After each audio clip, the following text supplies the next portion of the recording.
Hi mga boss, it's me again, si SR Jess. So, start na po next week ng local breeding season.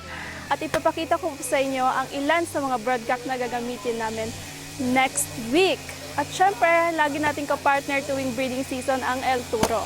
Dahil ito po ay nakakapagparami ng similya at libido ng ating mga manok.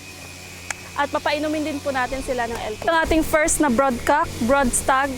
Ginamit natin ito last G-Bob Finals. Unscratch, one-time winner. One-time winner na unscratch.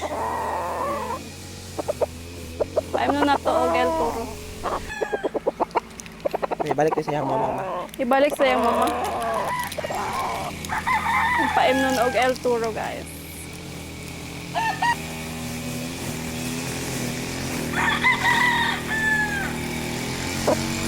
Yan. Kita pag yun ninyo, kani. Yes, red pa po yung paa ng aming manok dahil ginamit po namin ito last week, I think, sa G-Bob Finals. At may nagtanong kung anong gamit para maging pula yung paa. Yung gamit po namin ay papel de hapon. Yes po. Back to mama. Kuya, wag lawas sa Boston. Oy, dakuha man ni kayo, be. Look, kani guys, Boston.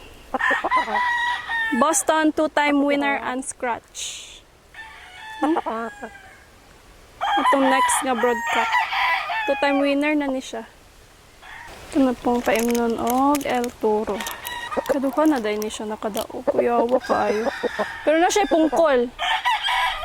Nauna siya sa yang tari.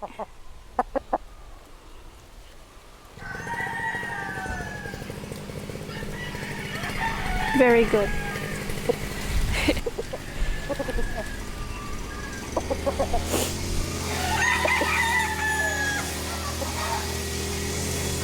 Manuhak.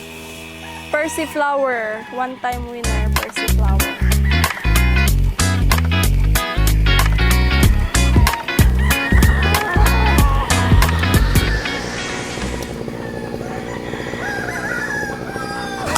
From Boss Noel of Ayana Elise Game Farm. Wapag yun siya. First time nila mo i-breeding karong local batch. Next week na ta mag-start. Nanog El Toro. Para daghan kayo siya i-produce nga kuan. Similya. Kulay ra. Pangkulay sa farm. Pangkulay, pang 3 wins. Pang 3 wins. Nyaw ganahan mo mupalitan niya itong padaghanon. Comment down kung ganahan mo ani. Kay padaghanon na to breed. Thank you so much mga bossing. Please like, subscribe, and follow my TikTok account and Facebook account. Bye! Mga bossing, ito po lagi namin ka-partner tuwing breeding season. Yung Egg 1000 para sa ating mga pullets at hens. At El Toro para sa ating mga broodcock. Yan. Sa Battlecock, lagi ka lamang. Woo! Thank you for watching. Follow for more video.